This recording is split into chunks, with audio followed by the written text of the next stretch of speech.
Last year, I did a video about the 4 cities in Utah that have Amtrak stations. And this year, I'm going to do a similar video of the 7 cities in North Dakota that have Amtrak stations. And I'll talk about an 8th, Bismarck, where Amtrak doesn't go anymore. So this is the route that we took. We went in a clockwise fashion from Fargo to Bismarck and then around through the easternmost part of Montana and then up to Williston and then back east through the towns of Stanley, Minot, Rugby, Devils Lake, and Grand Forks. And then we went back to Fargo and then back to Minneapolis where we flew in. And the way I'm going to show these towns and their stations in this video is going to be the opposite, going counterclockwise. So I'll start at Fargo and then go up to Grand Forks and then across the state to Williston. And then I'll include Bismarck at the end. So the line that cuts through northern North Dakota, it's the Empire Builder train that goes from Chicago to both Seattle and Portland. It splits at Spokane and it runs every day in each direction.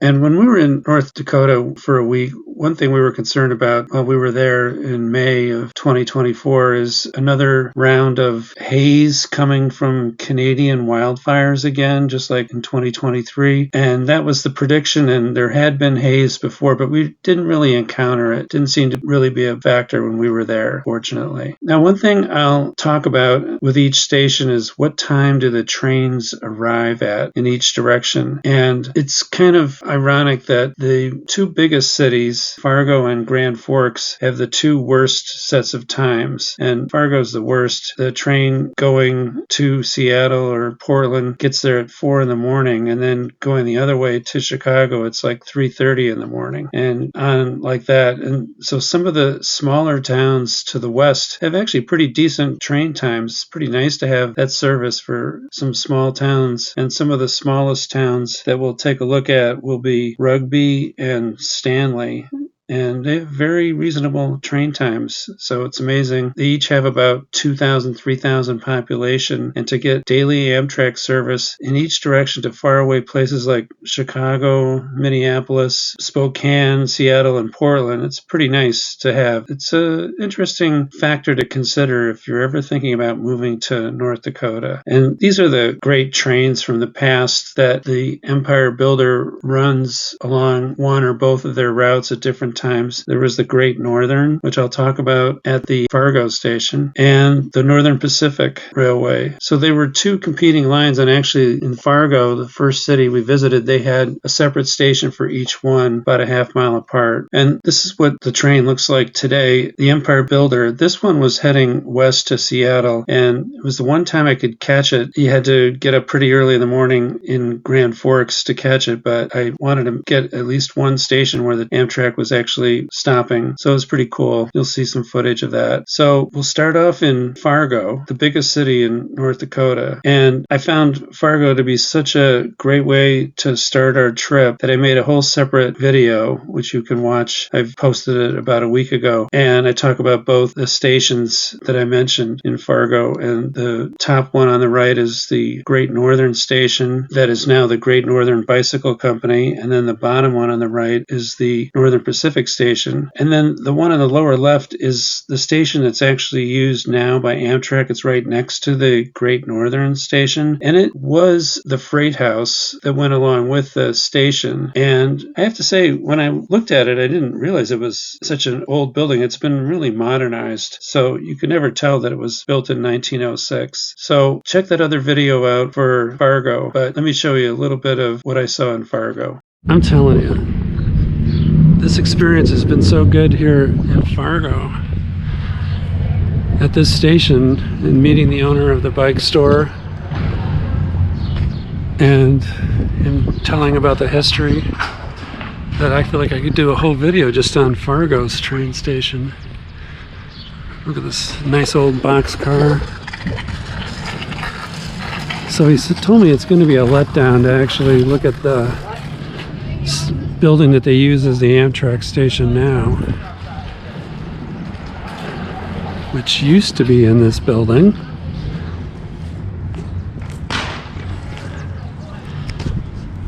Now they have a whole separate little building. And I'll walk up to the door to see what the hours of operation are, but I can tell you right now they're going to be weird because of the trains only arriving in the middle of the night. They got to have train service from Minneapolis up to Fargo, I think, during a normal time of the day. I'll talk more about that, but the station hours are only 12 a.m. to 7:30 a.m. And let's take a look through the door. And it's just, standard fare. They do have restrooms, they do have a ticket window. So, to actually get out on the platform, it looks like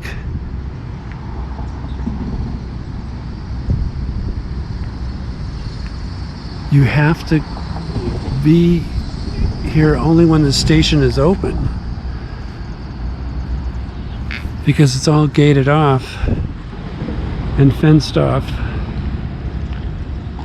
So they don't want anybody loitering on the platform itself during off hours, which means daylight hours in the early evening. So it is kind of a strange setup, unique in Fargo, but I'll bet you they're gonna improve train service. Amtrak will, to Fargo. I can just see it happening. I mean, Fargo, it's like the bike shop owner was telling me, it's got a coolness factor now that it didn't even have 20 years ago. This has just been recently where he said that one microbrewery tried to make a go of it here in the station building, and it failed. But now there are several in Fargo. The second biggest city that has an Amtrak station in North Dakota is Grand Forks, which is about 75 miles north of Fargo. And this is their station. They have some historic stations, which I'll talk about, but the train no longer stops there. But this is a newer station that was built in 1982. During the 70s and 80s, they replaced a lot of the older historic stations with some of these kind of cookie cutter type stations. But I have to say, of all the pictures I've seen of stations like this in other cities across the country, Ann Arbor, Michigan comes to mind, and there was one in Schenectady, New York that was torn down in favor of building a new historic looking station.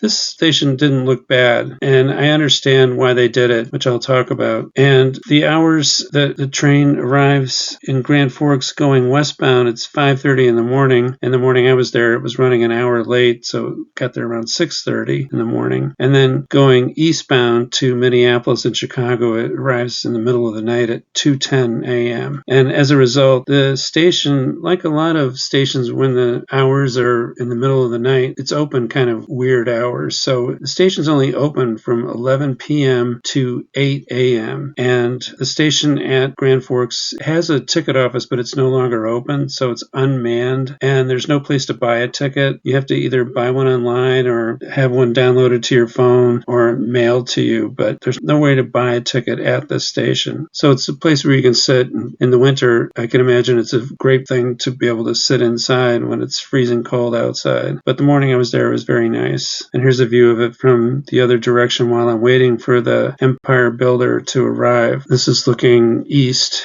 and the sun is just coming up. Now, this is one of the old stations, and when I was trying to find it, I saw that there was a freight house that went with this building, and then I heard that one of the buildings by the freight house had been knocked down, and I thought, well, that must be the station. But what turned out, it was another freight house that was demolished, and the freight house that is still there, which is near this building, is now converted to apartments. And this building, I thought it was lost and had been demolished, but it turns out no. 1891 it was built. The architect was Cass Gilbert, who I talk about in the other video on Fargo. So I didn't realize it until afterwards, and then I looked at my pictures and I realized, yeah, the building that I thought looked like a train station, it actually was a train station, and it was this Great Northern. But you can see how much things have changed over time. There's no longer a clock tower like there is at the Great Northern Station in Fargo. There's no more water tower, and there's no more of the long sloping roof that goes around the building that people could stand underneath if it was raining or whatever. And the tracks, there is still a track, which I'll show in the video, but it's maybe to the right of the historic picture, and there were other tracks that were closer to the station. So I felt like I was on a scavenger hunt, and I'd almost given up looking for the station, and then I drove by this and I go, wait a minute, that looks like an old train station. And the only clue when I walked around the station was the set of offices that are now occupying it, and there's a store. It's called like Depot Square or something like that. So that was the only clue. There was no plaque on the building. I think it's on the National Register of Historic Places, but there was no plaque of any kind to indicate as such. So it's still there. Nice to know. Where the new station is located, it's like 4 miles out of town, 4 miles away from the station I just showed you, former Great Northern Station. And it's put out there because in the old days, they used to have to, the train would come up from Fargo and then head west. But to go into Grand Forks, it would have to sort of reverse direction and go into town and then come back out and go out like that. So I get that there's a convenience factor of not making the train have to do that, but where the station is now, it's outside of town. It's not close to anything. There's not even a bus line, I don't think, that goes by, and you have to drive to get there. And so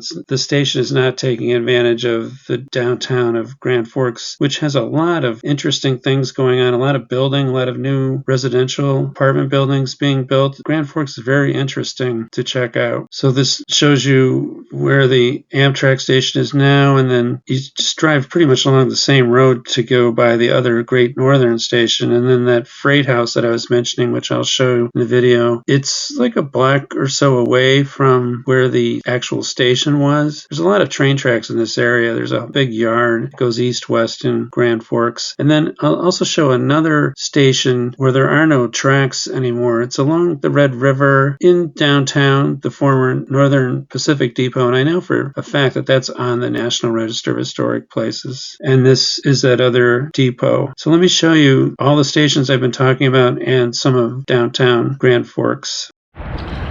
Here we are at the Grand Forks station, which is way out of town, getting out into the country. And there's various rail lines that cut across town. And this is not one I would have thought of. And it's one of those modern stations that were built in the 70s or 80s. But I have to say, I like the way it's lit and the way the landscaping comes up the sides of the building. So if it was built back then, it's held up well.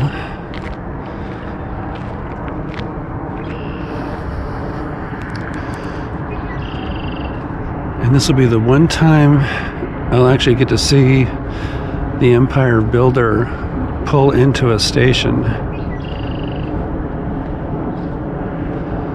because the train times just haven't lined up on our trip at our other stations, so it'll be coming from this direction.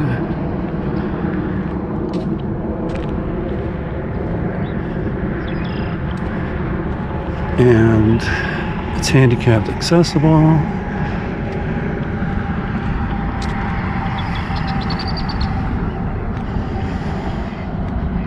So we're right on the edge of the urban area,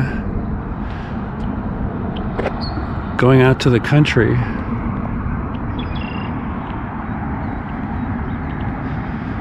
It's running an hour late, the train that's going to Seattle, so made it a little easier for me to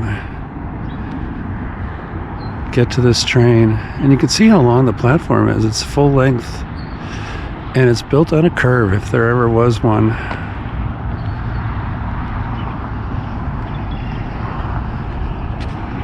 You can sort of see in the waiting area. Let's see if anybody's in the waiting area. There's cars in the parking lot, but there's nobody sitting in the... Well, there's one guy. They might be waiting to pick somebody up.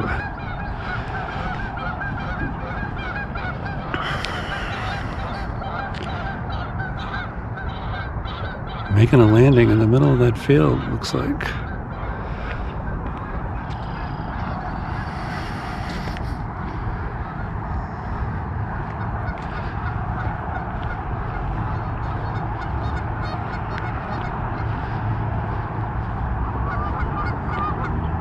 It's a crisp morning, but not freezing.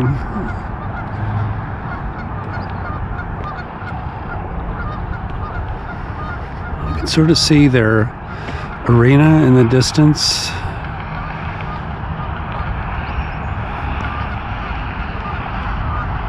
Big grain elevators. So we'll wait for the train to come. Everything's modern and up to date here, even when it comes to the concrete ties, which you don't see too often on Amtrak, especially in rural areas. So I'm walking to the end of the platform just to take a shot back at the station, just to show how far away it is, how long the platform is. So they've got this handicapped accessible ramp built here, but it ends here. That doesn't do anybody any good.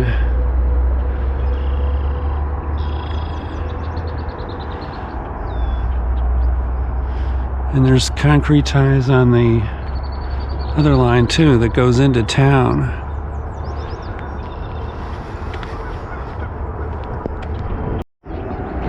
So here we are at the end of the platform, and there's the station way down there.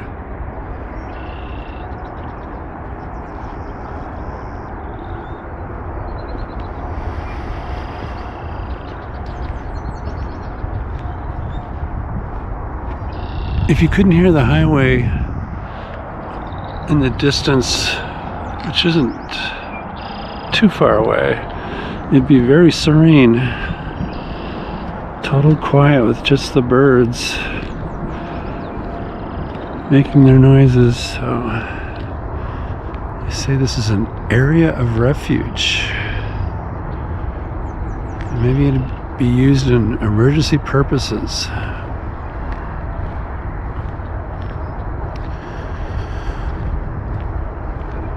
Maybe this is for a shelter or something that they'll build at some point. But everything else looks like it's totally ship shape.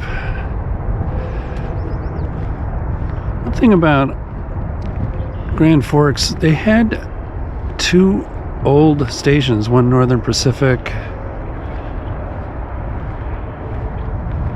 and one Great Northern.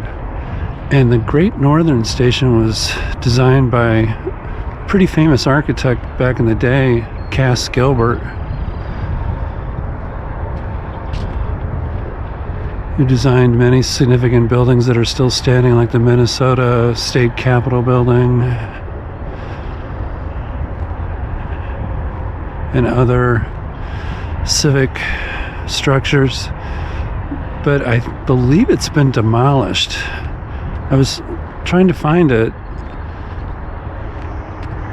and it looks like there's an apartment complex built there now. I'll go by where that address of that station was. It was on the National Register of Historic Places. But when it gets a little hazy as to what the building looks like now, it starts to make you worry that they have demolished it. And the other station, the Northern Pacific Station, is in town, but there's no tracks there, I don't think. So it's too bad that either station is still active, or in one case even existent, and that this station is outside of town. But in terms of customer convenience, if you don't need to be right downtown, this has a decent sized parking lot, and for being one of those modern stations that really aren't anything to look at architecturally, this isn't bad. This is probably a better one, or the best one of this design. I think too, because of the lighting, gives it a little more visual appeal.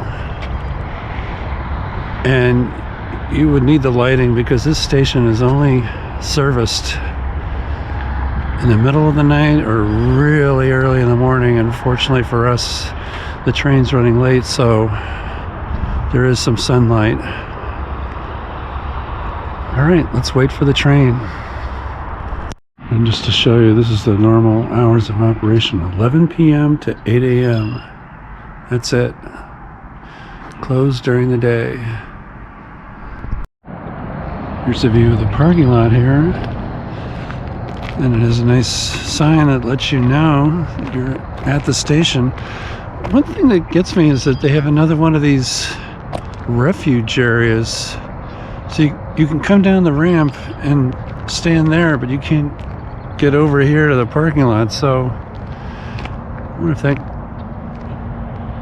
kind of confuses people if they come down this ramp and then they go, oh, I can't get over to the parking lot. So this is the way to get down to the station. And it's an unstaffed station, so they have a ticket office, but looks like it hasn't been used in years. And you pretty much have to have the app or get your tickets well in advance and have them mailed to you, because there's no ticket vending machine here. So you have to get an app on your phone and get your tickets that way, because there's no way to get a ticket here. So the train's supposed to be here in like 5 to 10 minutes.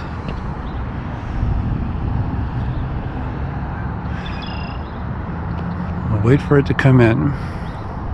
We hear it.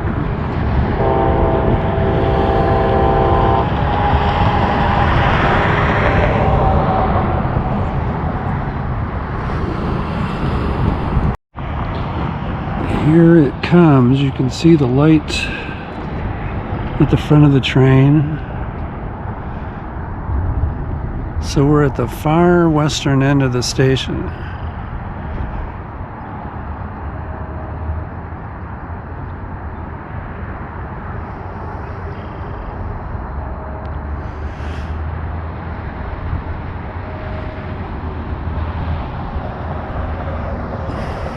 The westbound Empire Builder.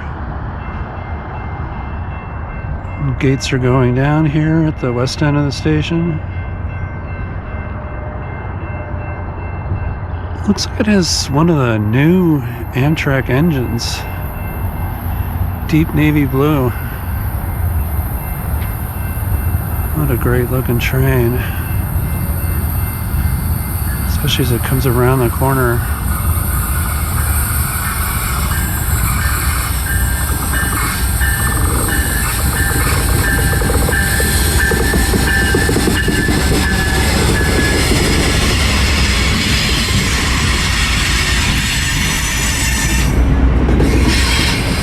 Engines are actually going to go into the intersection. That could be how long this train is.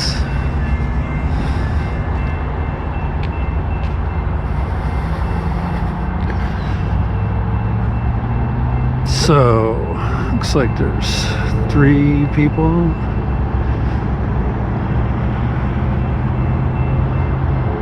Getting on, 1 person getting off. Maybe a couple people getting off.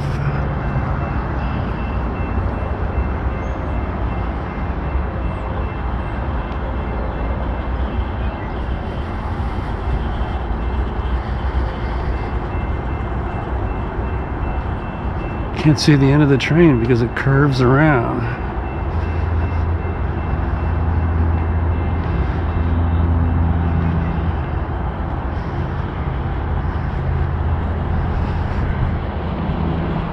I don't want them to wait for me thinking I'm getting on the train.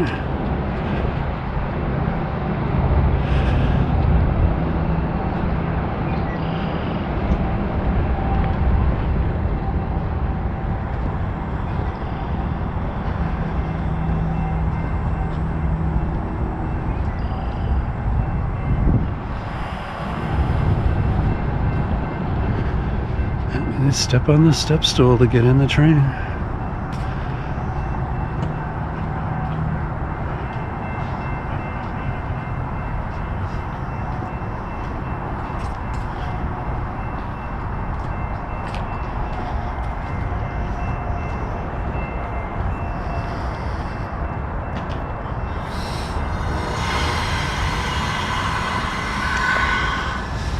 I'd say there's 1, 2, 3, 4, 5, 6, 7, 8.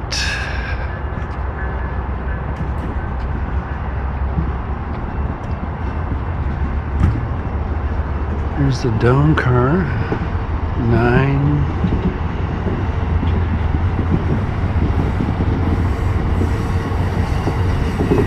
I'd say 9 passenger cars, double decker.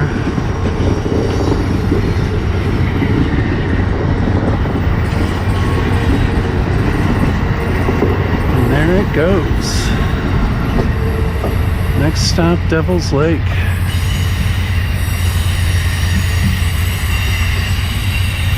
Headed west. An hour behind schedule, but it's not Amtrak's fault. Usually due to a delay and caused by freight service.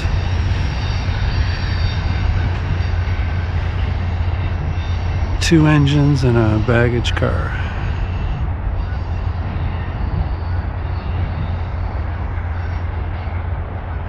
I'm going to say there's 10 cars, 10 passenger cars. And it'll pick up speed. It'll get up to 80 miles an hour and average pretty close to 60 miles an hour between stations here in North Dakota. This is North Dakota high-speed rail. As fast as you need to go. So that's it for Grand Forks.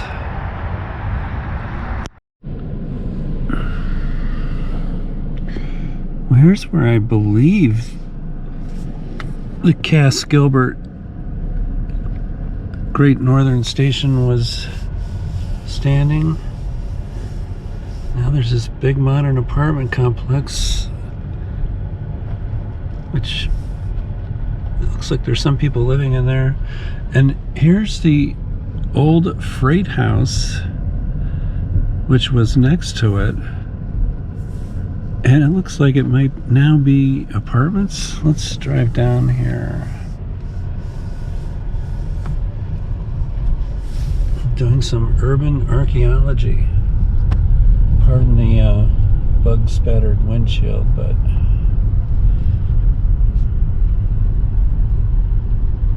are they apartments or what?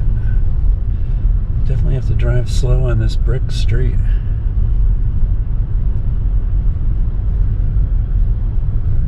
And there's garages here. So if this was the freight house, you can imagine what the station was like.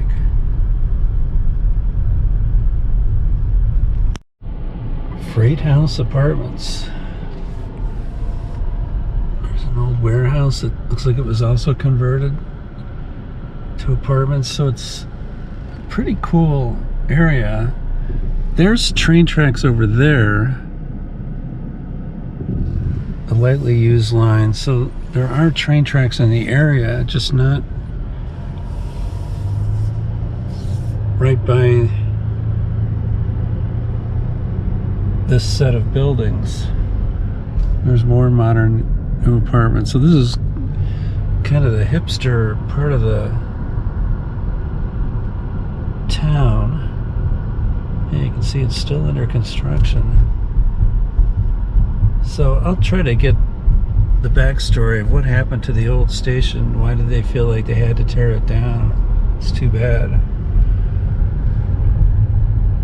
And more new apartments, just lots of new apartments here. And we'll go find the other station that I think is still standing, the Northern Pacific Station, which wasn't quite as grand as the Great Northern.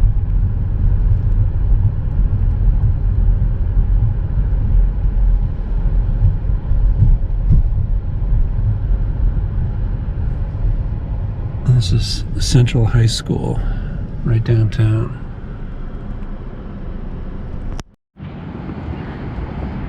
Just a terrific amount of new residential housing being built here in Grand Forks. There's the more traditional housing stock you see in most North Dakota towns. Those houses are actually bigger than what you usually see in North Dakota. A lot of small houses in this state. All right, let's look for that other station building. Hopefully it's not gone too. So this, I believe, is the former Northern Pacific Station, which is right by the river, and this wall goes along the river. They had a really bad flood in the late 1990s, and then it caused fires. So they've built that wall.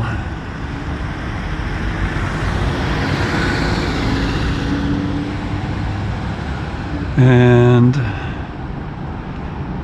it's like a Tudor style building. And that would be the freight house. So now it's being used by different firms. And there are no tracks here anymore.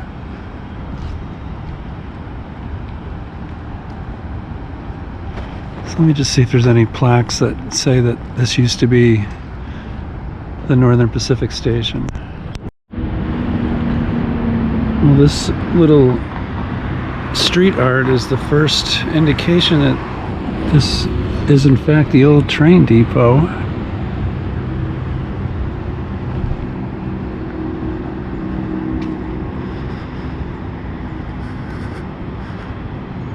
The first and only indication.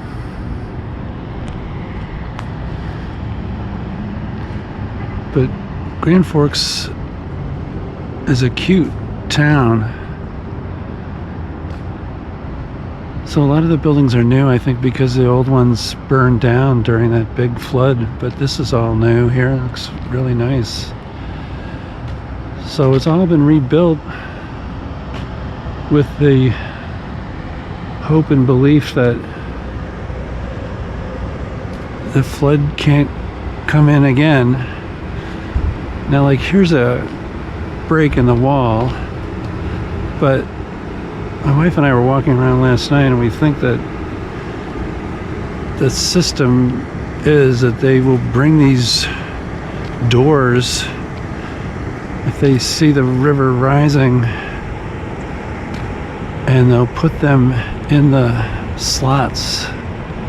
That's our only thinking, like literal floodgates. And here's the Riverside Park, and the river is down there. So you can see how the wall goes down for a ways.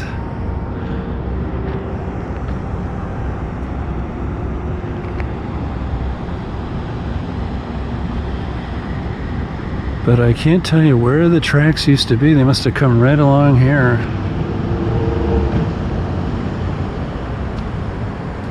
And then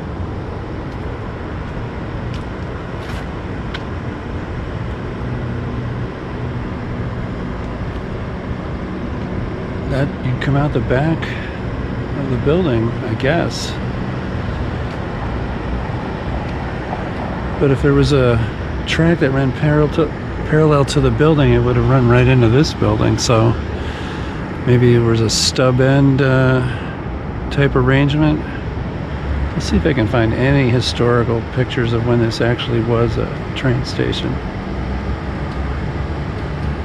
All right. The former Northern Pacific train depot here in Grand Forks, North Dakota. Remote control locomotives. Like artificial intelligence trains. So is what's coming next. So on Demers Avenue, I saw this building, and it's been converted to something else, but it looks like an old train station, and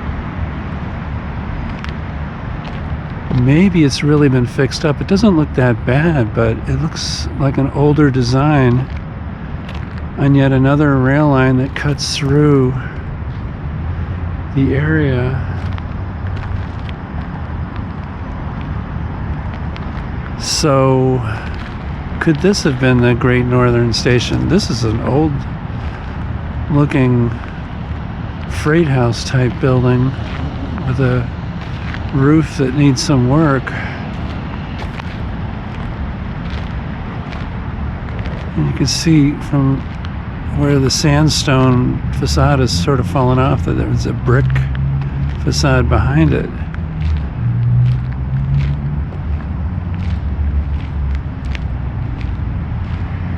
But this looks like kind of a Romanesque style building.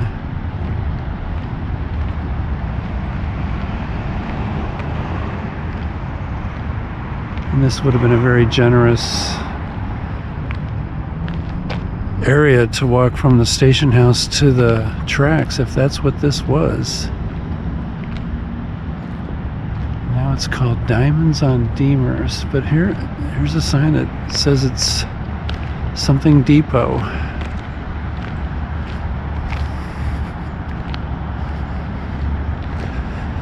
It's been nicely fixed up, and the stone cleaned on this side, which faces away from the street.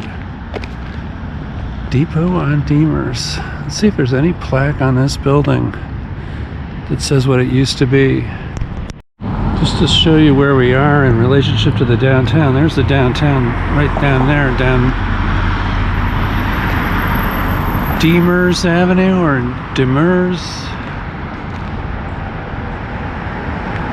My Google lady calls it Demers, but I wonder if that's the correct pronunciation. And again, more new apartments right here. Really significant looking, nice looking depot building.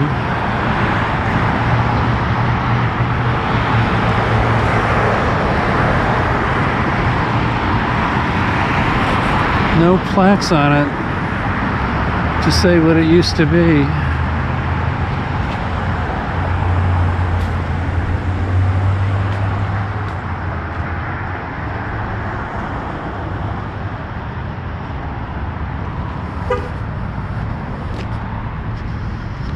So it's a mystery.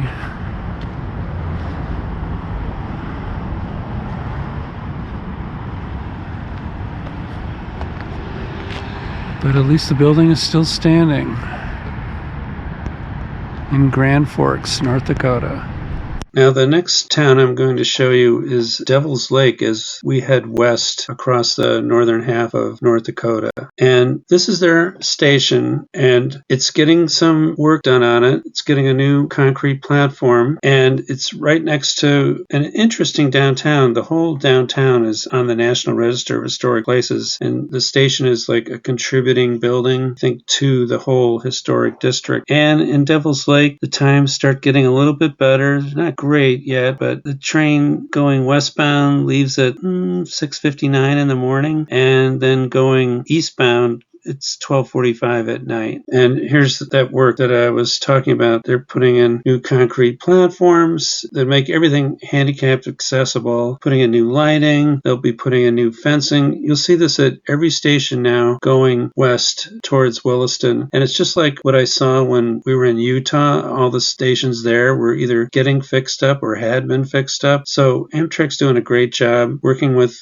private railroads to get this work done. So at each of the stations, there was some work going on. So it's really something to see. It's very encouraging. And the station house itself is a little worn, and I think that's going to be getting a paint job and getting fixed up on the outside also. All the stations look pretty good on the inside. And here's one part of the interesting downtown area of Devil's Lake. And the numbers I looked at for population don't bear it out, but I get the feeling that this is a potential growth area. It just felt like it to me. And the downtown area has a lot of interesting architecture, and it's near the largest lake in North Dakota, Devil's Lake, which, give you a little background from what I read, is the Native Americans referred to it roughly, the name would be Spirit Lake. And I've seen this when I was reading, there's a couple different places in the U.S., and there's another place in Wisconsin, same story, where the Native Americans called it the lake Spirit Lake, but then the Europeans called it Devil's Lake. So one of the reasons that they wanted to call it Devil's Lake is that the lake is somewhat salty. So anyway, but the downtown is interesting, and it's not bustling, but it's not totally abandoned either. And here's some other various shots of interesting buildings, including the one on the left was right across the street from the train station. It's got this curved corner I just thought was really neat, and interesting storefronts and a courthouse that's about as cubic as you can get, and they have a brewing company there. So it's not there yet, but keep your eye on Devil's Lake, and I think it's got a lot of potential.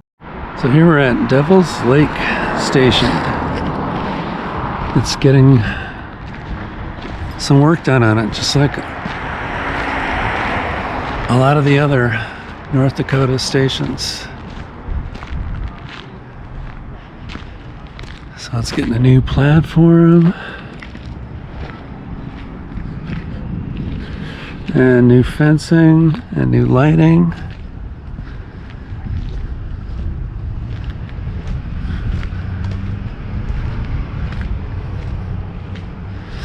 And a temporary walkway. Looks like it was recently poured. I almost feel like I shouldn't be walking on it. Here are the hours. It's open for like an hour and a half in the morning and an hour and 20 minutes at night, because those are the times that the train comes here, very early in the morning or very late at night. A Great Northern Depot. So looks like they've been scraping some paint, so that'll station house will actually get fixed up, hopefully. There's rebar for a ramp.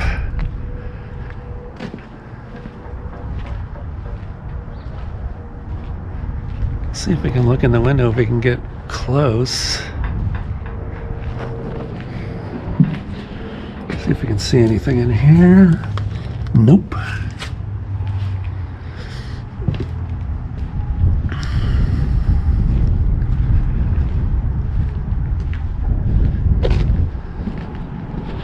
So Devil's Lake is listed as one of the places that's growing in North Dakota, and we saw some new development as we drove in from the north. Look at the old brick station platform. I guess they're replacing that. Maybe this guy wants to talk to me. That's the new platform down there. Yeah, so you can see it got pretty rough here at the platform edge, so definitely in need of some improvement.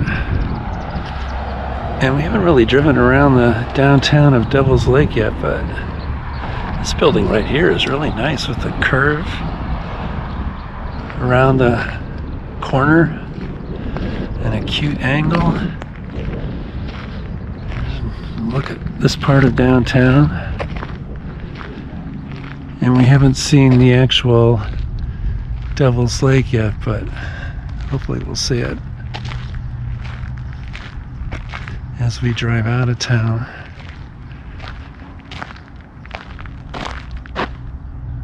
So yeah, quiet. It's late afternoon.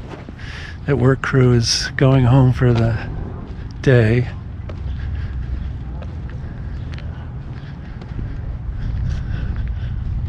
Just a really interesting building here.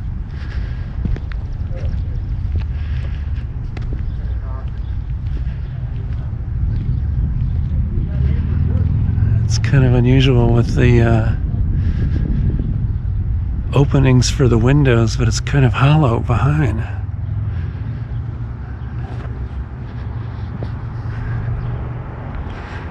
So we're on Railroad Avenue. Looking across the street here at the Devil's Lake Station, getting fixed up. In Devil's Lake, North Dakota.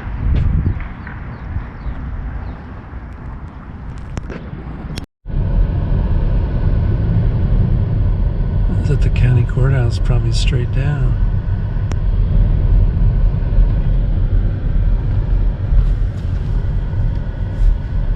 The next town heading west, right in the center of the state, is Rugby, and as it turns out, it bills itself as being the geographical center of the whole North American continent. And there's a little dispute as to whether it actually is, but they have an obelisk made out of stones right by the highway that runs south of town, and so we had to stop and have our picture taken there. Then we drove into town to see the historic station there. It's also on the National Register of Historic Places. So this is about 60 miles from Devil's Lake going west, and the station has split hours. It's open in the morning from 6 to 8 a.m. because the train going westbound, if it's on time, it'll arrive at 7:53 in the morning, headed towards Seattle or Portland, and then the station is closed, and then it reopens for a couple of hours at night from 9 to 11 because the train headed east gets there at 11:49 p.m. So the times aren't impossible, but they're still on the early side and the late side. And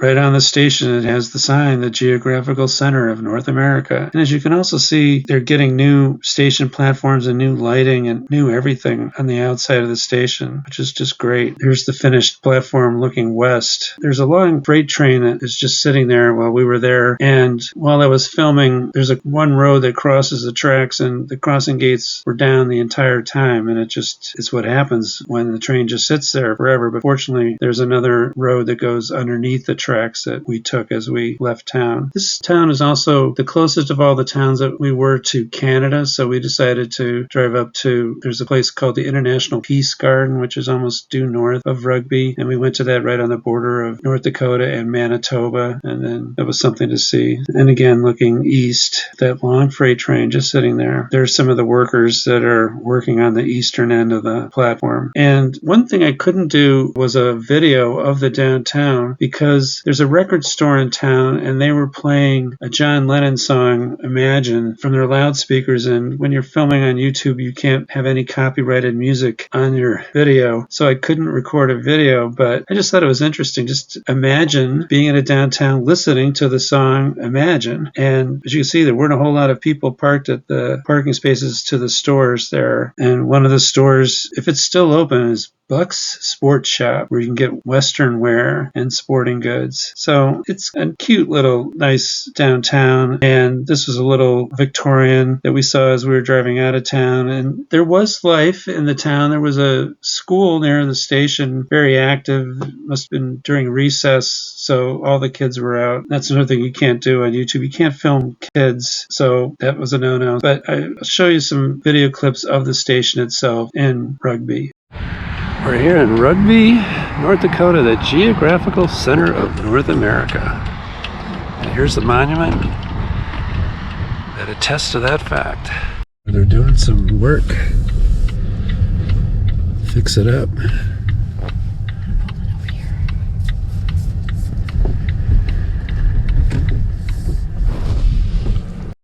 So these crossing gates are going to be down for a while here in Rugby, next to a big grain elevator. Maybe they're filling up the cars. Here's the station.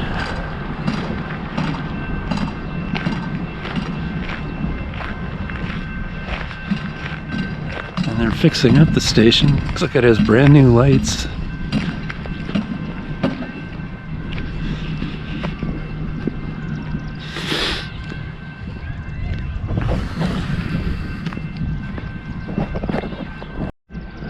So we missed the westbound train coming through here around 9 o'clock this morning. It's like 11:30 now.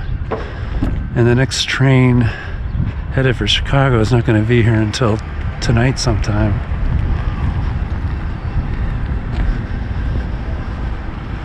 Very late at night.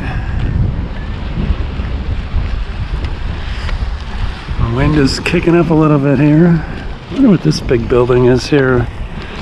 It almost looks like an armory. It's a good sized building.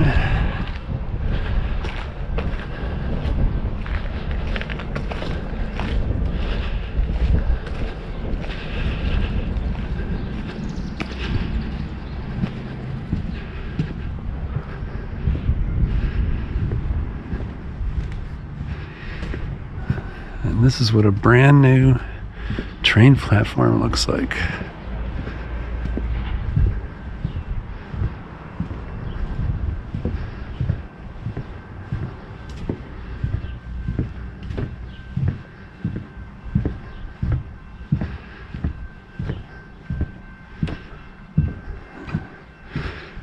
Look at that.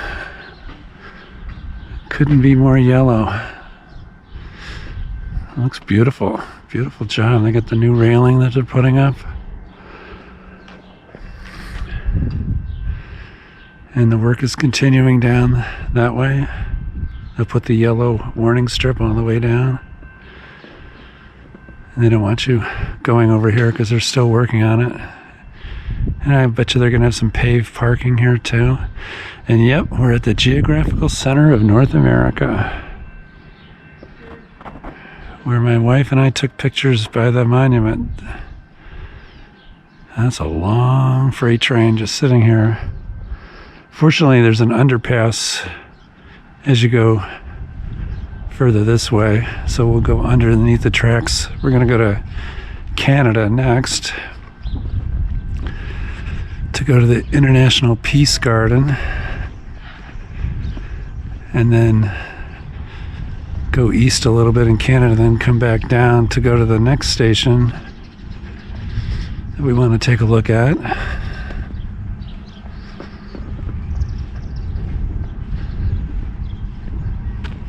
So things are looking really good here in Rugby, North Dakota.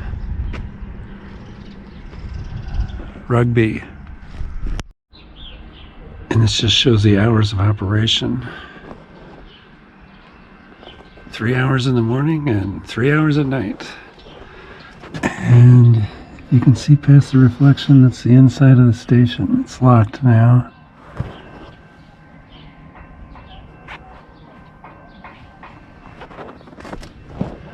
Here in Rugby.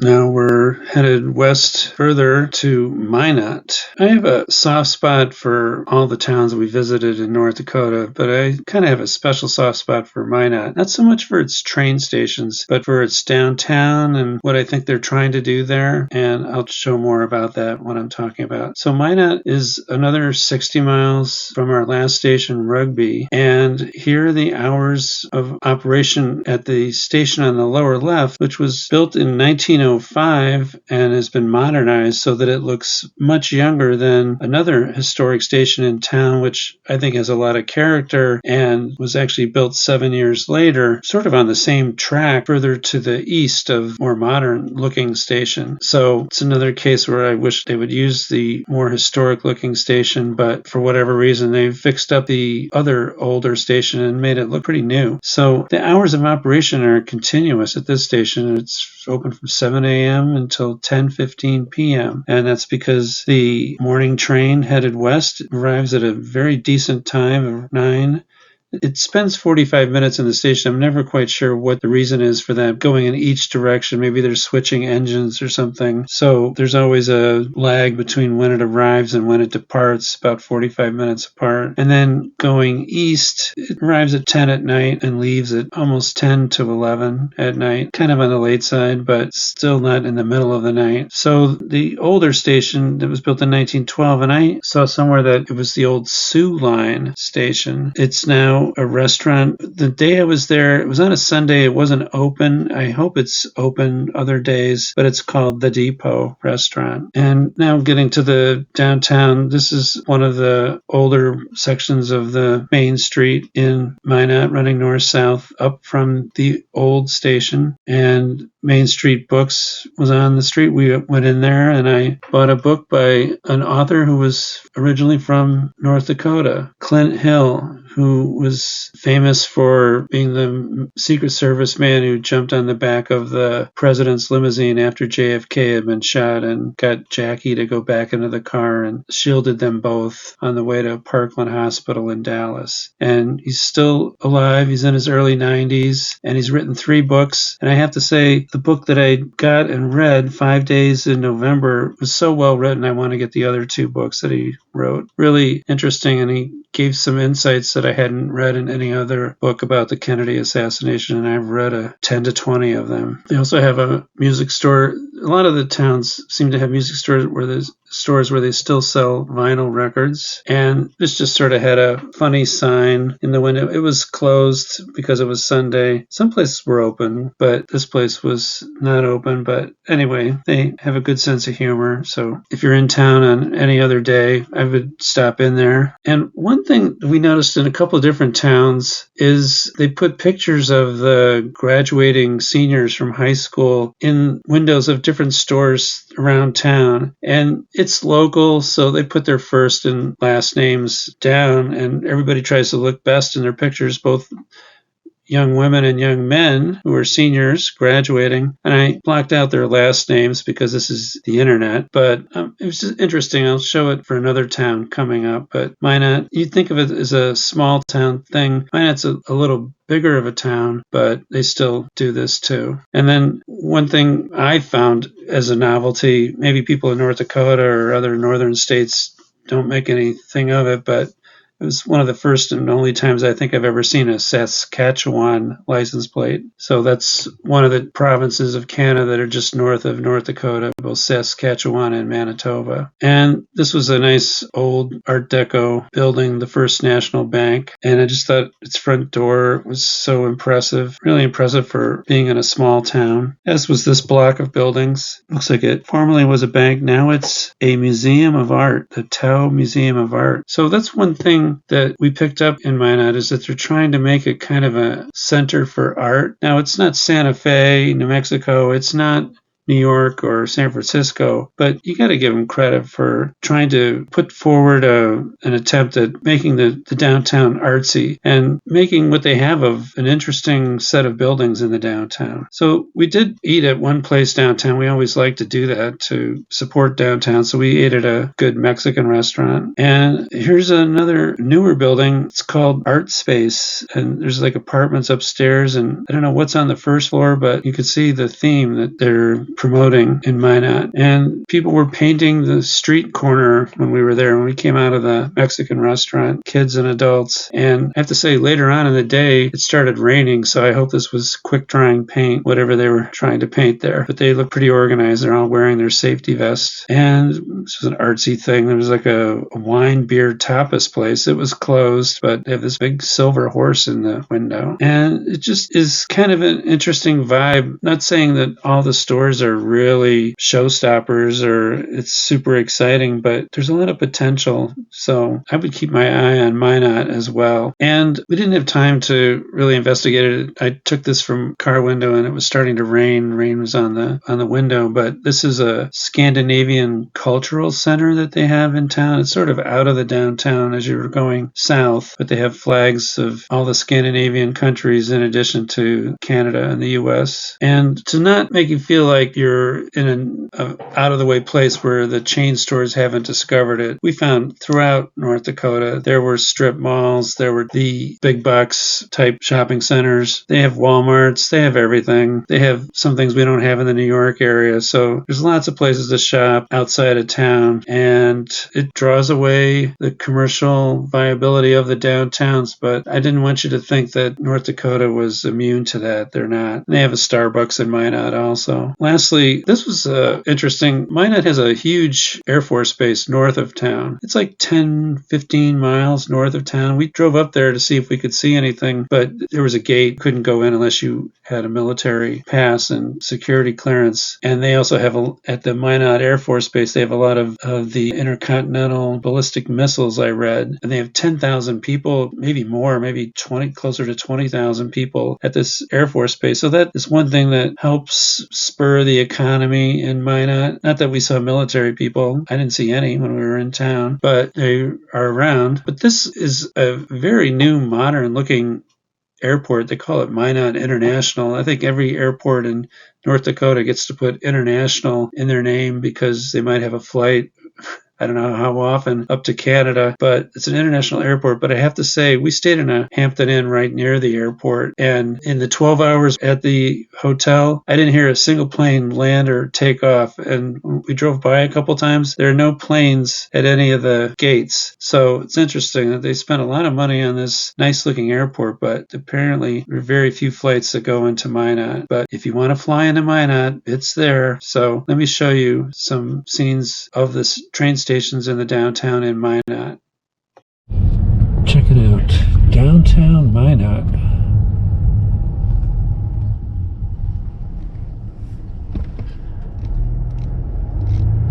It's a big bustling area. This is the main street of the historic downtown, and it's a little on the quiet side.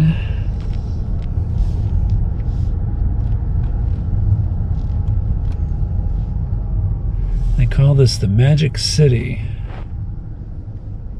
and we do not know why yet. We will find out.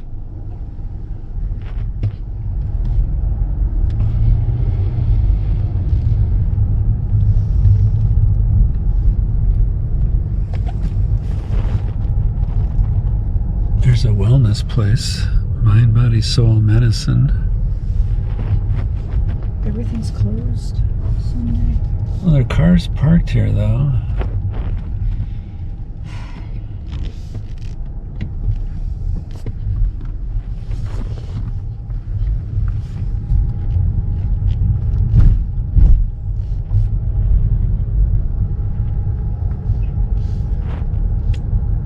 Main Street Books, that's what you had put in.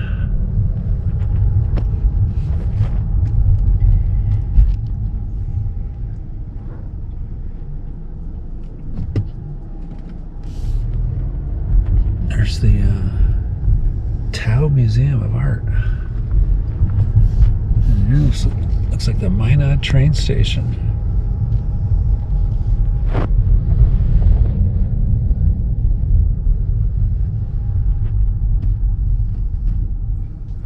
But is this the one? There's some old cabooses stored over there.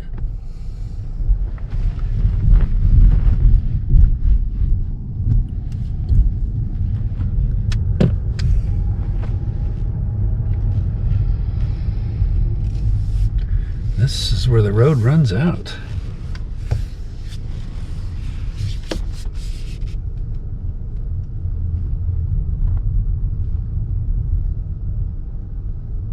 I don't feel like there's no indication of Amtrak, so I don't.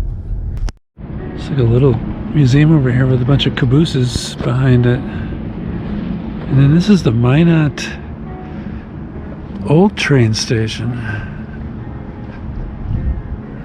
The Depot Bar and Grill, which was open until 2 o'clock. It says, let's see. I don't think it was open today. I see all the stools set up on the tables, but that's just what the old train station looked like here in Minot.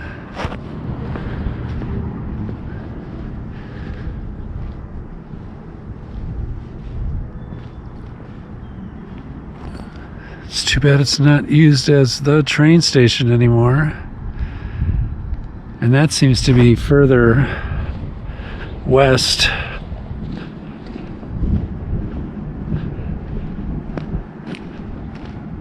Somewhere, maybe where those cars are parked way down there.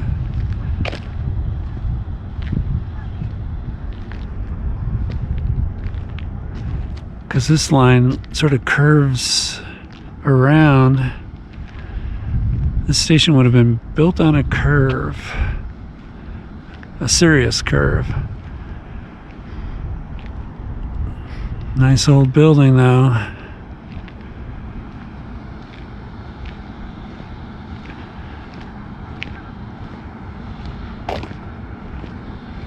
And that would be the baggage building down there.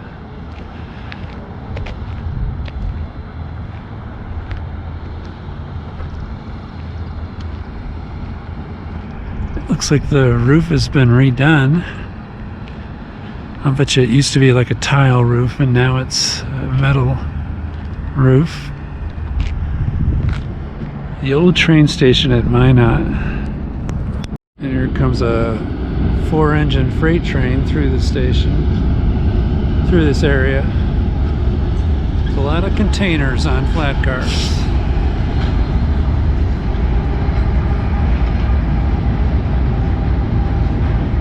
Headed west.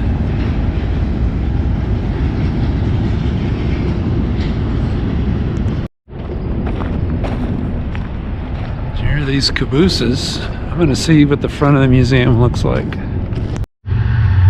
So it's the Railroad Museum of Minot, 1 block off of Main Street. Hours of operation Saturdays 11 to 3. That's it. Some of the surrounding buildings. And that's an old snowplow car.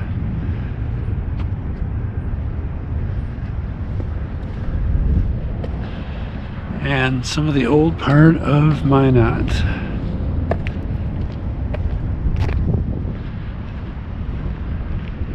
What a staircase goes up to the roof of this building.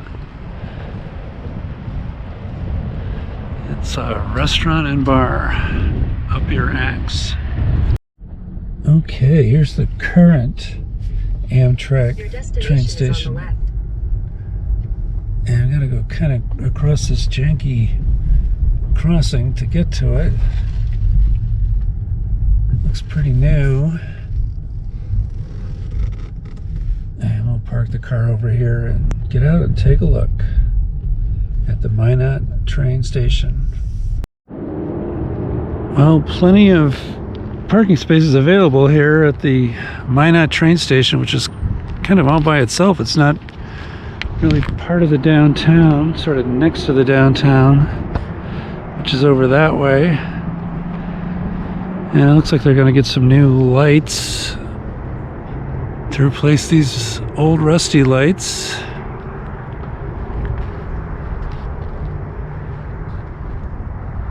And the platform is just an asphalt platform, mostly on a curve. So maybe they're going to try to fix that up too. It's a case where the station building is newer, but the platform is older. So it's about 6 o'clock, 6 p.m. right now, and the next train that's going to come here will be around 10:10 at night. So a little more than 4 hours from now. And that's the one going eastbound to Chicago.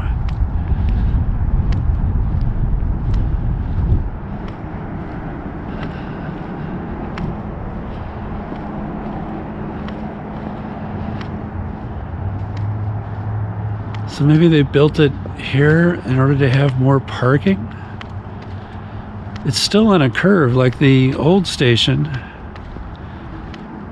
And the old station's in town, which is a definite plus. I see some lights on in there. I don't know if the station house is open now yet. We'll check the hours here.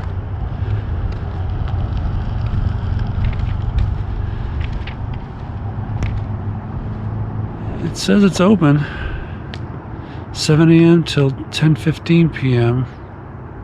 thereabouts.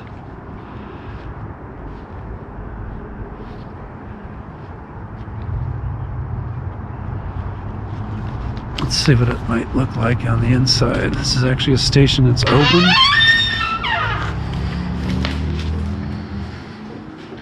Looks like the ticket office is open. Kind of an older style seating area, which is nice. So, ticket agents was in the office there, looking at me. Might be spooking her because there's no one else here. So there's more cars parked here. So if you took the train that arrives here at 10:08 p.m. and leaves at 10:53, it sits here for 45 minutes, and then it departs, and then it'll wind up in Chicago at 4:45 the next day.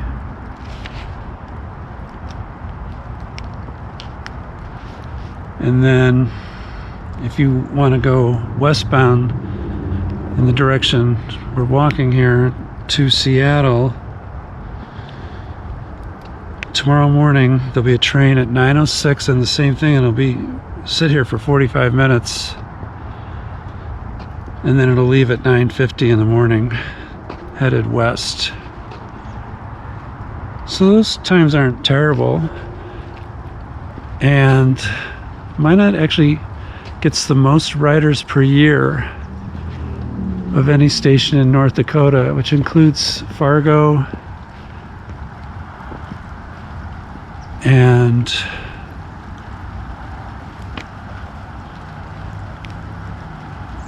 Grand Forks. And it just barely nudges out Williston to be #1 station in North Dakota.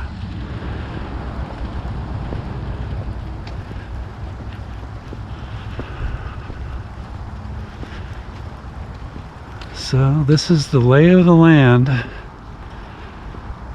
So I think that track we crossed over to get here is the track that goes to the old station. And this is where the freight trains run on this set of tracks. And it's starting to lightly rain here. So we'll just walk around one more time in the front of the building. We got some flowers planted in the little flower area in front of the station.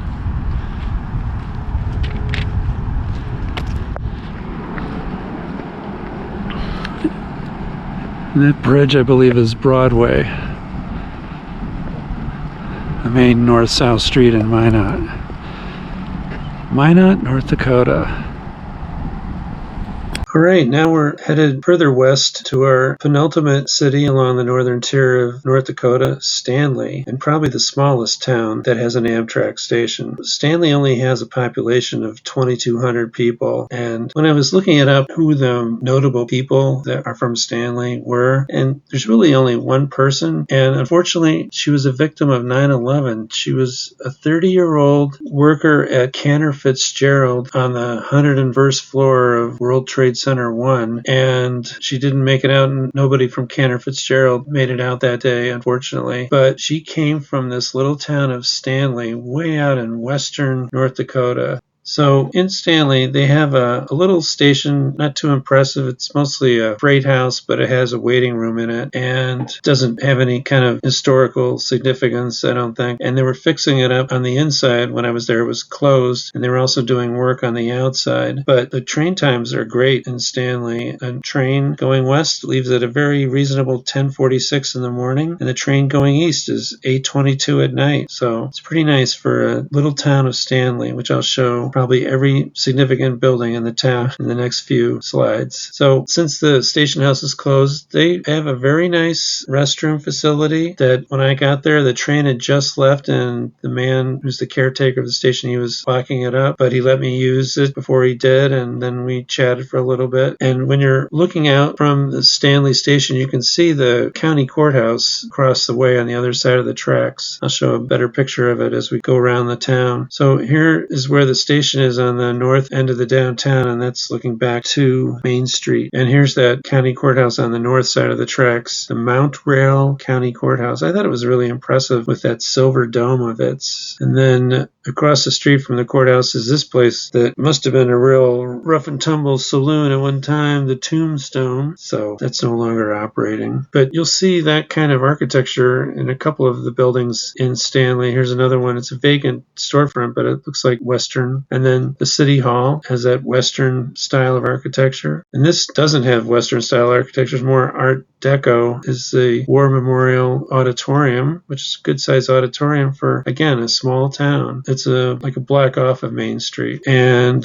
they have a bank, and then there's Joyce's Cafe, which wasn't open when we were there. But if you want to get a job and live in little old Stanley, you could work at Joyce's. They have a help wanted sign in the window. And this looked like a cool coffee place, the Rustic Bean. I like that corrugated metal facade that they've got going on. So this is one thing. Any town you go into in North Dakota, they're going to have at least one cool coffee place. And I have to say, it just sort of makes me think that the whole state has got kind of a coolness factor going on, that they're not doing it for outsiders to be showy or anything. They're just doing it to be creative in every size town. And it's not like they want there to be a ton of people moving to North Dakota, but for the people that already live there, they're trying to mix it up and, do cool things like this place. And as I was mentioning in Minot, they have the same thing in Stanley, where they have pictures of the graduating seniors in the windows from Stanley High School. And these guys were spending some time taping on some announcement about something. And I see one of the pictures that they've put up is a man on a horse. So it's a little early for like a county fair or something, but maybe there's something else kind of Western related that's going to be going on in Stanley. And they even have a little movie theater, the Regis. They have one movie that plays at night. It's a first-run movie, so they have one showing of that movie at night, like 7:30 showing. And this is what Stanley looked like back in the old days, 1910. And it says, in 1906, there were 2 banks, 2 churches, 4 general stores, 3 hotels.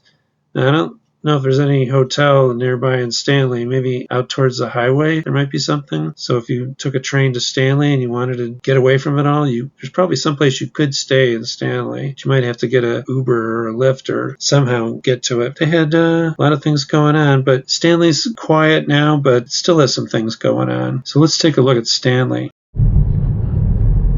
We just missed the Empire Builder going west to Seattle. Seeing it from the distance here.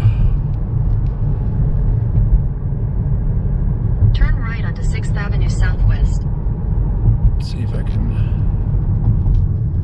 sort of see it through the buildings, picking up steam. There she goes.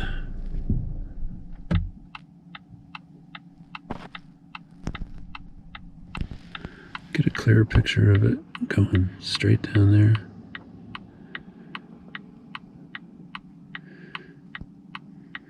Picking up steam. It averages like 50-60 miles an hour between stations, and it gets up to a high of 80 miles an hour. Pretty long train. Headed for Seattle. Going into Stanley. In a quarter mile, turn right onto Railroad Avenue. Headed for the train station.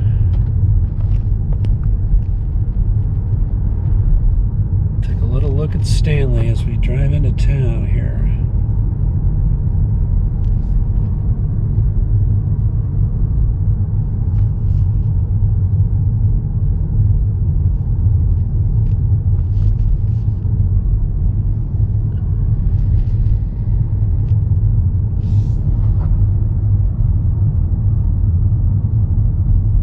So 62 degrees.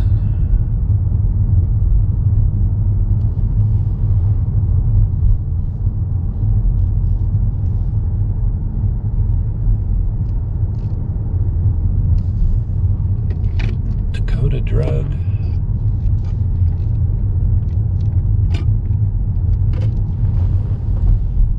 Turn right onto Railroad Avenue, then turn left. And here's the station.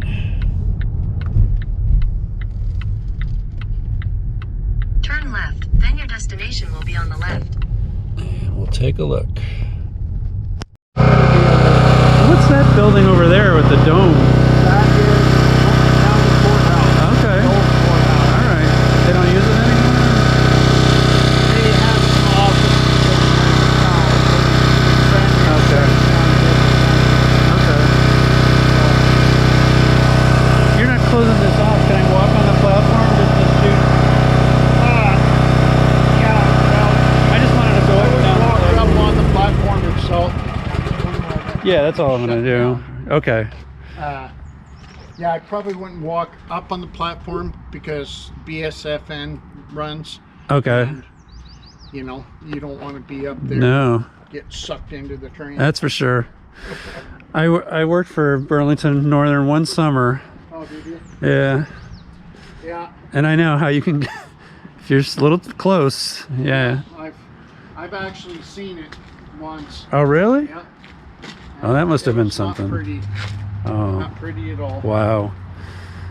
Was it a worker or a regular person? No, it was a guy who's decided his girlfriend broke up with him, and he decided he was going to end his life. Oh, wow. Stood on the tracks, and Huh. the train didn't see him coming. Not up here. This was in another state, Uh, and yeah, it was not pretty.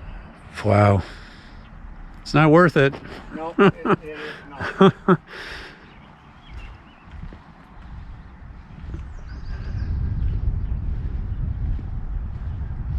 There's the station house. And it looks like they're still doing work.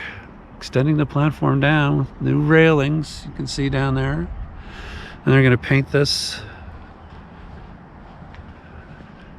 railing in Stanley. This is looking west towards Seattle, where we just saw the train going. And there's the old county courthouse. We'll take a look at that. Stanley, well, thank you very much. Okay. Okay. So, the platform itself will end where it's at, Okay. but this walkway right here will walk all the way over to Oh, where you okay. can go into the station. Can you go into the station now? No. It's not open now? No, they've got it all closed down. But it will be in the future, huh? It will be here in 4 to 6 weeks, Okay. depending on how weather goes and Uh-huh. everything. So, but That's yeah, great. working. So they have a temporary restroom here while they're working on the station, but it's pretty nice. So he maintains the station. And he was showing me the Amtrak app where you can see how the train, how late it is, or even early sometimes.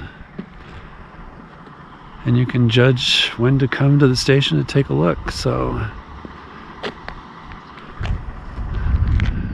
here in Stanley, North Dakota.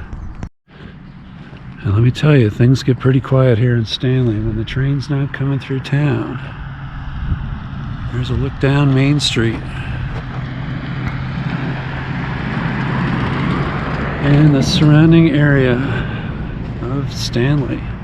But hey, they've got an Amtrak station with trains that stop here at pretty reasonable times. I'll put them on the screen.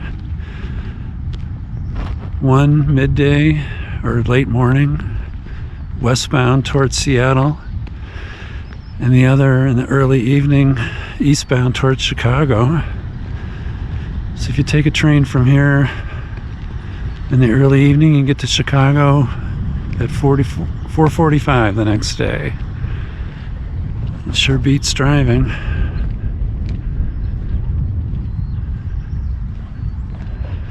And let me just walk here just to get the frontal view.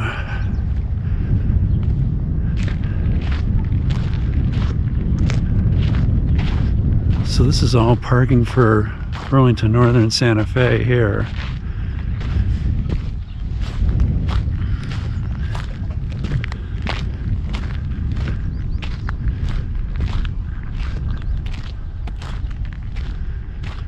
So it's primarily a freight-oriented building, but they will have an indoor area at this end of the building as the station for Amtrak here in Stanley. You can't get enough of Stanley. I'm going to show you a little bit more. But they have a little old movie theater here with a modern electronic marquee.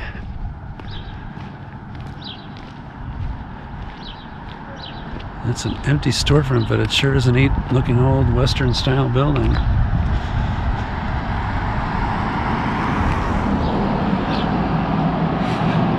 Kingdom of Planet of the Apes.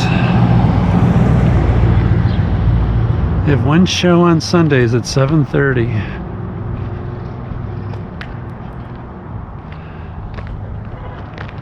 But the primarily cool thing about this movie theater is the little front end of the marquee, the Regis.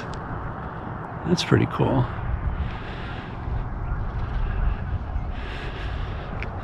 Standing in the middle of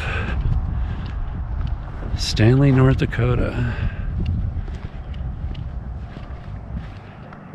During a momentary break in the action of traffic.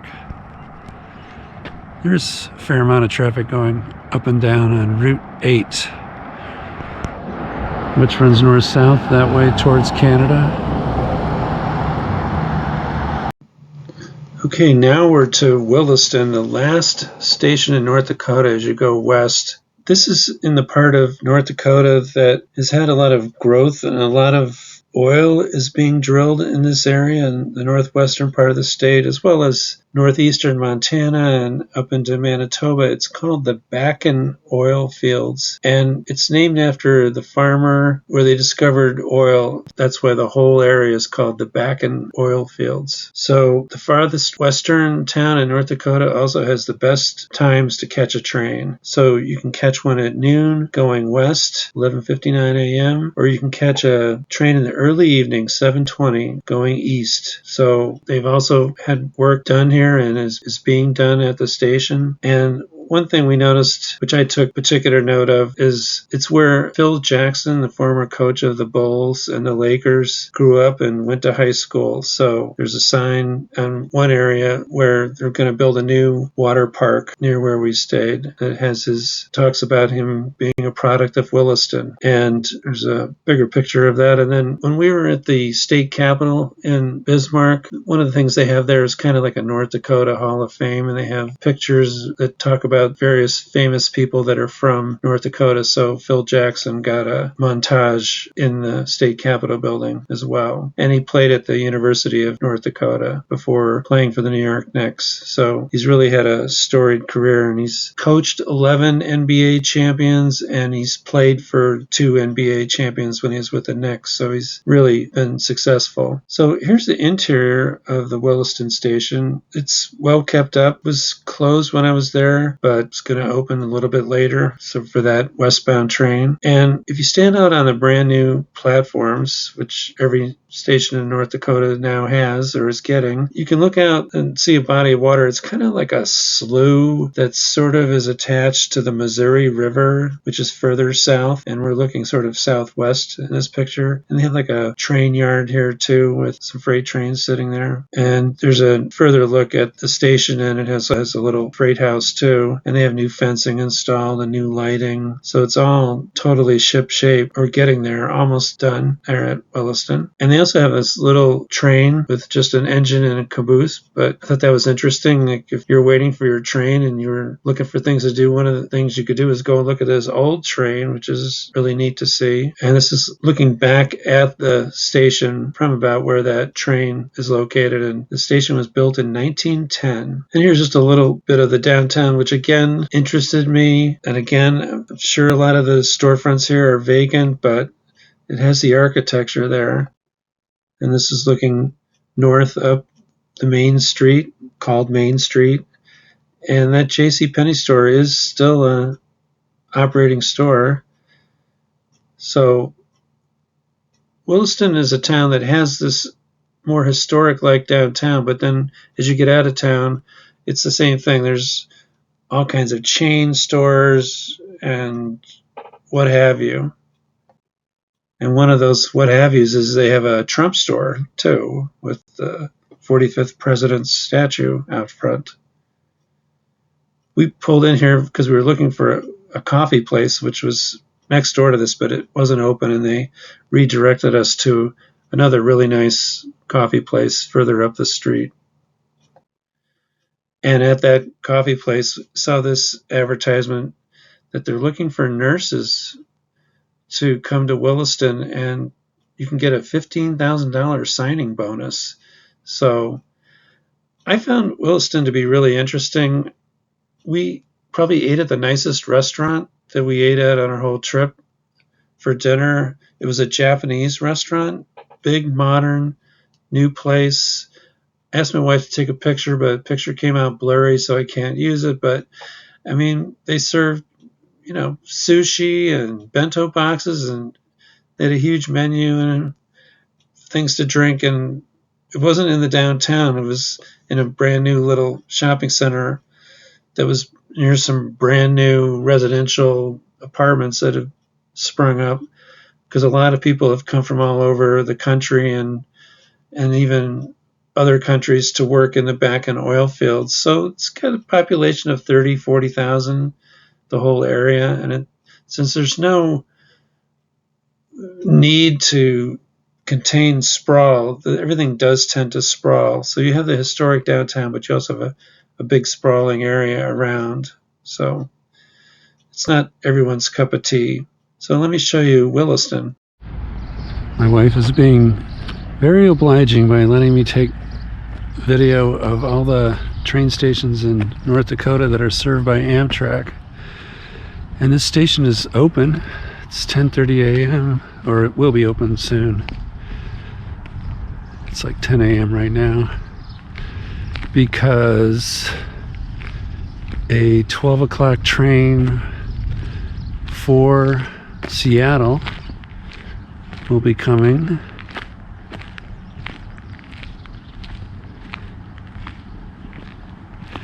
To the Williston station, and the times are pretty reasonable here in Williston. So the other train going east to Chicago arrives here at 7:20 at night. So those aren't bad times. They're much better than Fargo.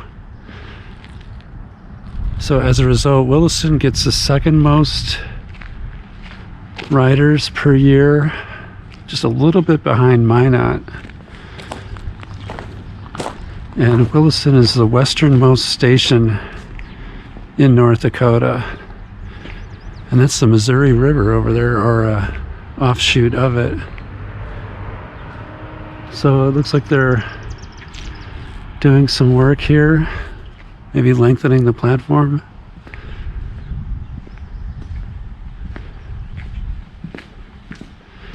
This station was built in 1910. I believe it's one of the Northern Pacific former stations.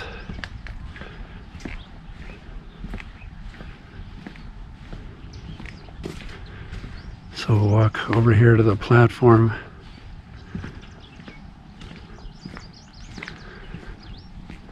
Some freight trains sitting there.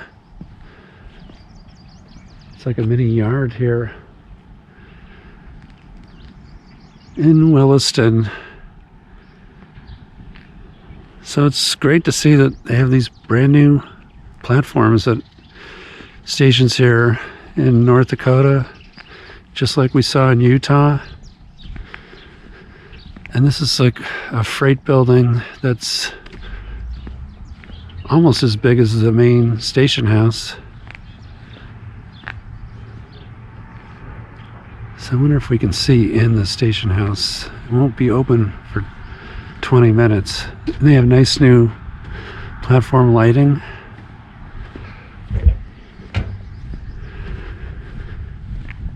Handicapped accessible.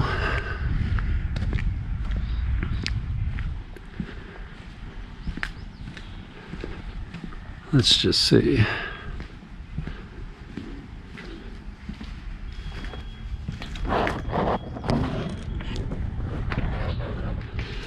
Tough to see with the reflection.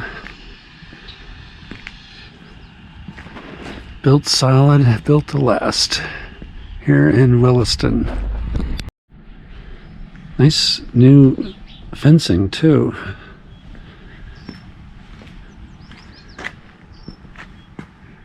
It's like a double fence here. Don't know why, but looks nice.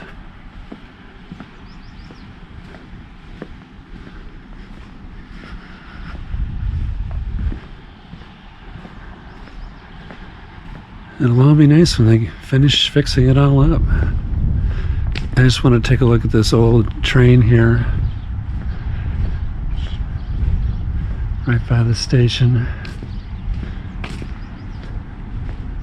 There's a little bit of downtown Williston.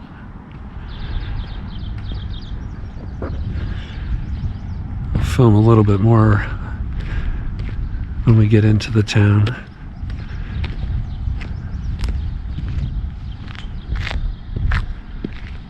I'm just looking back to see if there would be like a Northern Pacific emblem on the building, but I don't see one. Okay, so let's walk over here quickly. So, no, this is a Great Northern station, because this is a Great Northern train. Look at this engine.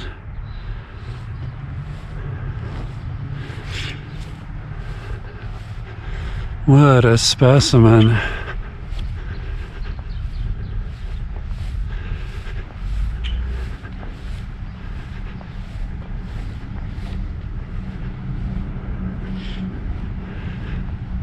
With a Burlington Northern caboose on the back.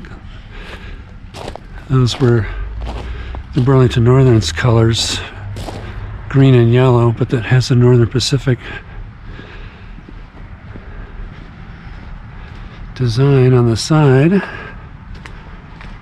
Just walk around here to the back.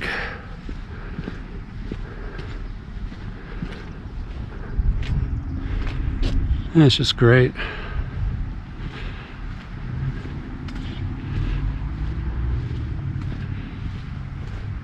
Well, this says Northern Pacific, and then this says Great Northern. Was it both here in Williston? Maybe they merged at this point.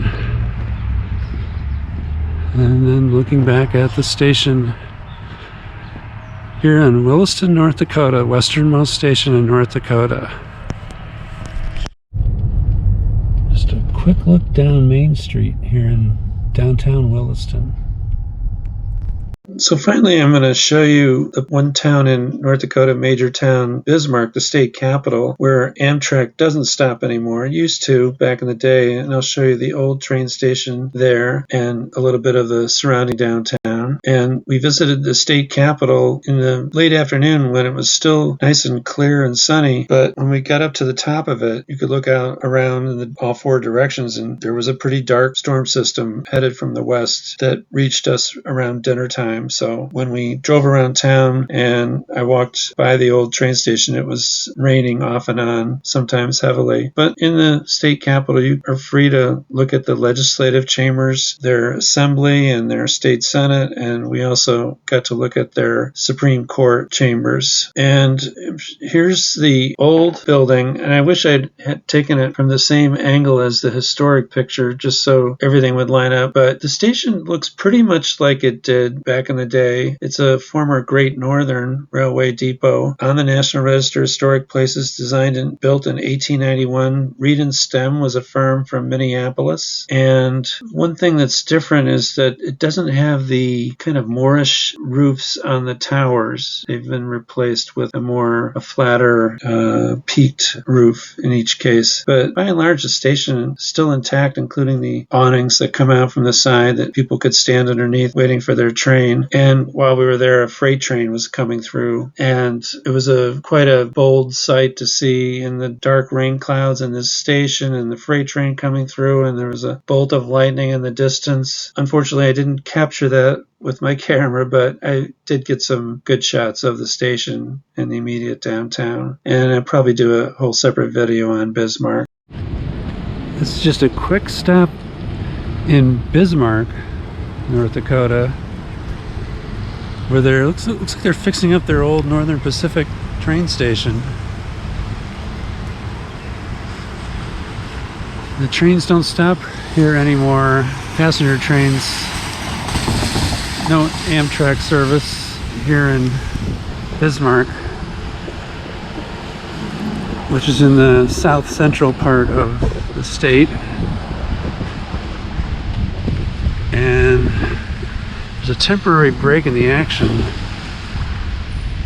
We've had some thunderstorms pass overhead.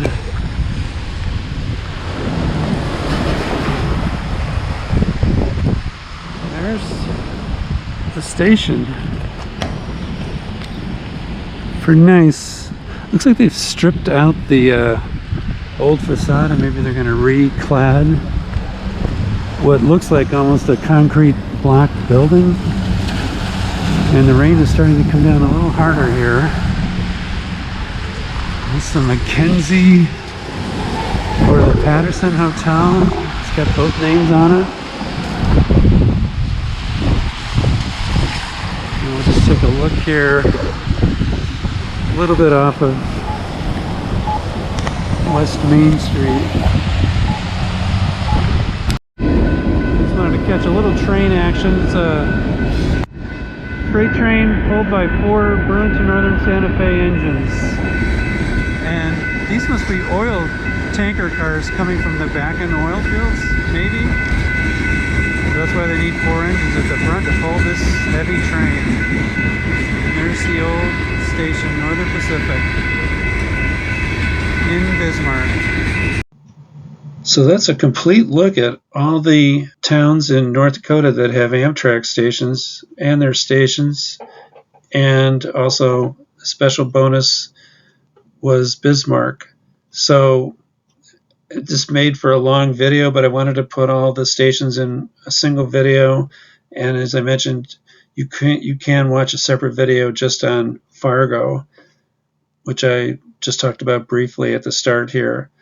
And I'll probably do another video on our visit to Teddy Roosevelt National Park, and maybe 1 or 2 other videos of North Dakota. But if you've been watching this far, thanks for watching, and we'll see you in an upcoming video. Thanks for watching.